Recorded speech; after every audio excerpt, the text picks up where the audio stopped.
And ইনশাল্লাহ আমি যেহেতু আপনাকে পুরো আগুন লাগানো দেখলাম আসলে এখন সবাই এখানে কিন্তু অনেকেই কানাঘুষা করছিল যে আফিসা সিনেমায় কবে আসবে, তো তাদের এই সময়টা দীর্ঘ কতটা হতে পারে একটু সেটা যদি স্পেসিফিক হবে এই বছর বা পরের বছর।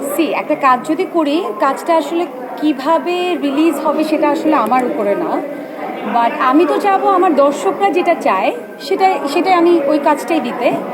সো আমি জানি আমার যদি কোনো কাজ আমি হাতে নেই সেটা আমি সুন্দর করে শেষ করার চেষ্টা করব। তারপরে বাকিটুকু তো আল্লাহর হাতে। আপনারা অবশ্যই সাপোর্টে থাকবেন, ইনশাল্লাহ আমি যাতে ভালো কিছু করতে পারি, কারণ প্রতিটা কাজে না অনেক বাধা বিপত্তি আসে, সব কাজেই। সো একটা মানুষের টিকে থাকা, দাঁড়িয়ে থাকা, it's quite difficult, I believe. So সিনেমায় এত বড় ক্যানভাস যেটা আমরা সবাই জানি আসলে সেটা যদি আপনি বলেন আমরা শুরুটাই আসলে অনেক বড় ক্যানভাসে, আপনি বড় স্টার, সুলোচন বড় স্টারের সাথে, সেটা যদি কিছু করতে চান আমি কিন্তু এখনো কিছু বলিনি আমি কোন ফিল্ম করছি। আচ্ছা, দ্য থিং ইজ আমি এই বিষয়টা নিয়ে এখন পুরোপুরি বলতে চাচ্ছি না আসলে কার সাথে কাজ হচ্ছে, কোন ডিরেক্টরের সাথে কাজ হচ্ছে, বাট হচ্ছে ভেরি সুন হয়তো আমরা টিম ওয়াইজ ঘোষণা করব। যেহেতু এটা একটা টিম ওয়ার্ক, আমি নিজে থেকে আসলে কিছু বলতে চাচ্ছি না। সো টিম ওয়াইজ আসলে will talk about the film and details. সিনেমার খবর আছে ভালোবাসার একই সাথে এই দুই পারে সুসংখ্যা জেনে নিব।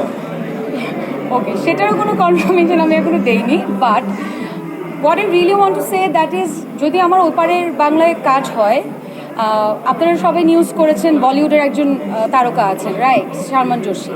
সো এটা কিন্তু আমার জন্য অনেক প্লাস হবে। সো আপনাদের বাংলাদেশের একজন মেয়ে যদি এরকম একটা কাজ করতে পারে, it's a very grateful thing আর কি, আমার কাছে মনে হয়।